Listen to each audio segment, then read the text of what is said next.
আল্লাহ যেন তার সকল দুনিয়াবি গুনাহ মাফ করে জান্নাতের মেহমান হিসেবে কবুল করেন। সারা দেশের মা, উনি আমার একের মা না।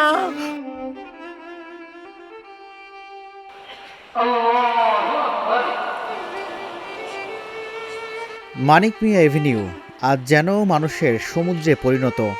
লাখ লাখ মানুষ নীরবতা আর অশ্রুর মধ্যে শেষ বিদায় জানাতে হাজির হয়েছেন তাদের প্রিয় নেত্রী বেগম খালেদা জিয়াকে।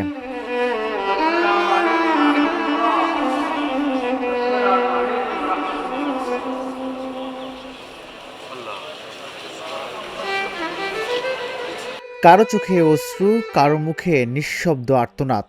দীর্ঘ রাজনৈতিক জীবনে যিনি ছিলেন সাহস আর সংগ্রামের প্রতীক, আজ তাকে হারানোর শোক যেন সইতে পারছেন না কেউই। গণতন্ত্রের মাতা দেশনেত্রী আজকে আমাদের ছেড়ে চলে গেছেন। আল্লাহ যেন তাকে জান্নাত নসিব করেন, জান্নাত ফেরদৌস দান করেন।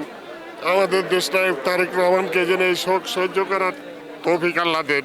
আপনারা দেখছেন তার প্রতি মানুষের যে ভালোবাসা, যে ইচ্ছা, বহিঃপ্রকাশ আপনারাই দেখতে পাচ্ছেন।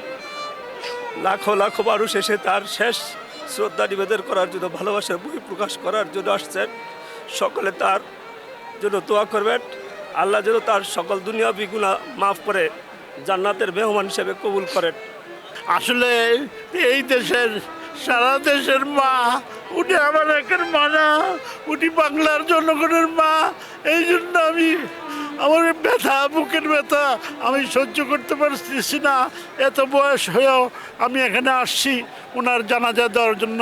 আল্লাহ যেন ওনাকে মাগফিরাত করেন এবং ওনাকে শহীদের দরজা দান করেন, আমিন। সাধারণ মানুষ বলছেন এমন নেত্রী আর পাওয়া যাবে না। তিনি ছিলেন সবার শেষ ভরসা। আমাদের যে নেত্রীকে হারিয়েছে এর নেত্রী ফিরে পাবো না আমরা। কারণ কি এরকম লোক আর আসবে না, আসে কিনা আমাদের ভাগ্যের ব্যাপার এটা। কারণ কি ওনার জায়গাটা পূরণ করতে হলে আমাদেরকে সবাইকে একযোগে কাজ করতে হবে এবং এই কাজগুলো আমাদের কাঁধে কাঁধ মিলিয়ে, কেমন শত্রুতাকে ভুলে গিয়ে আমাদের এই কাজগুলো করতে হবে দেশের জন্য, জাতির জন্য। আমাদের দেশের জন্য অপূরণীয় ক্ষতি। কারণ উনি একজন প্রধানমন্ত্রী ছিলেন না, উনি রাষ্ট্রনায়ক হয়েছিলেন, যেটা আমরা স্বাধীনতার পরে আসলে খুব কমই পেয়েছি। মানে আমরা 90 থেকে রাজনীতিকে অবলোকন করি, দেখেছি। উনি আসলে অনেকজন প্রধানমন্ত্রী দেখেছি, কিন্তু রাষ্ট্রনায়ক ওনাকেই পেয়েছিলাম। আজকে আমরা একজন রাষ্ট্রনায়ককে হারিয়েছি।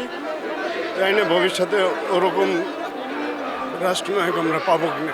এটা বাংলাদেশের জন্য একটা অপূরণীয় ক্ষতি হয়ে গেল, যেটা বাংলার মানুষ মেনে নিতে পারতেছে না। যেটা আগামীতে গণতন্ত্রের যে একটা নক্ষত্র আমরা দেখতে পেতাম, সেটা আর দেখতে পাবো না। আমরা আসলে শুধু দেশ নেত্রীকে হারাই না, আমাদের গণতন্ত্রের মা, আপসহীন দেশ নেত্রী বেগম খালেদা জিয়ার জন্য আপনারা দোয়া করবেন। আল্লাহ যেন ওনাকে বেহেশত নসিব করেন। আমরা আসলে বাকরুদ্ধ। আমরা আমাদের শুধু একজন দেশ নেত্রী না, আমরা আমাদের দেশের একজন অভিভাবক হারিয়েছি। আসলে এই কষ্ট শুধু আমাদের, আপনাদের সবার না, এই কষ্ট সারা বাংলাদেশের। আজ শুধু একজন নেত্রী না, দেশের মানুষ হারালো একজন রাজনৈতিক অভিভাবককে। আল্লাহ যেন ওনাকে জান্নাতের সর্বোচ্চ মাকাম দান করেন এবং ওনার শোকাহত পরিবারের প্রতি আমরা সকলে, আমরা দেশবাসীর পক্ষ থেকে আমরা সমবেদনা জানাচ্ছি। অবশ্যই এটা আমাদের অনেক কষ্ট লাগছে, যেটা বলে বোঝাতে পারবো না। তিনি একমাত্র নেত্রী ছিলেন যিনি দেশের জন্য এবং দেশের মানুষের জন্য লড়াই করে গেছেন। একমাত্র তিনি আপসহীন নেত্রী ছিলেন। তার চলে যাওয়া এটা আসলে কখনো পূরণ হবে না। এটা আমরা কখনো তার ইয়েটা পরিপূর্ণ করতে পারবো না। ম্যাডাম চলে যাওয়াতে আমরা অত্যন্ত দুঃখিত। এটা আর ওনার প্রস্থান ডেফিনেটলি দেশের জন্য একটা অপূরণীয় ক্ষতি। এই ক্ষতি পূরণ হবার নয়, আমাদেরকে ধৈর্য ধরতে হবে এবং ওনার আদর্শটাকে কন্টিনিউ করে চলে যেতে হবে। মানিক মিয়া এভিনিউতে আজ শুধু একটি জানাজা হয়নি, এটি ছিল ভালোবাসা, শ্রদ্ধা আর অশ্রুর এক নীরব বিদায়।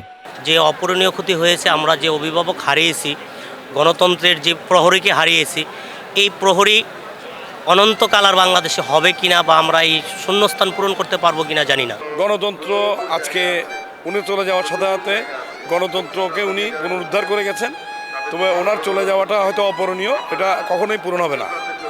কারণ ওনার যেই আপসনীয়তা, উনি অন্যের কাছে কখনো মাথা নত করেননি এই দেশের জনগণের জন্য কখনো উনি বিদেশে কিছু করেননি, দেশেই ওনার মাটি হলেন এবং সেটা উনি প্রমাণ করলেন যে এই দেশের মাটিই আমার, আমি এই দেশেরই মানুষ এবং এই দেশ ছেড়ে উনি কখনো যাবে চিন্তা করেন নাই। পরিশেষে ওনার দেহবিশেষ এই এই এই এই এই এই এই জমিনেই বাংলাদেশের মাটিতে ওনার দাফন হচ্ছে, এটা হলো সবচেয়ে বড় প্রাপ্তি। বেগম খালেদা জিয়া আজ চলে গেলেও তার স্মৃতি, তার সংগ্রাম আর তার নাম বাংলাদেশের রাজনীতিতে চিরকাল রয়ে যাবে। এই লক্ষ লক্ষ মানুষের উপস্থিতি বলে দেয় খালেদা জিয়ার প্রতি মানুষের ভালোবাসার কথা। তার রেখে যাওয়া আদর্শ এখন বাস্তবায়ন করবেন তার ছেলে তারেক রহমান। মানুষরা বলছেন খালেদা জিয়ার আদর্শ এবং কর্ম মানুষের মনে রয়ে যাবে বহু বছর। রাজীবুল ইসলাম, ঢাকা জার্নাল, ঢাকা।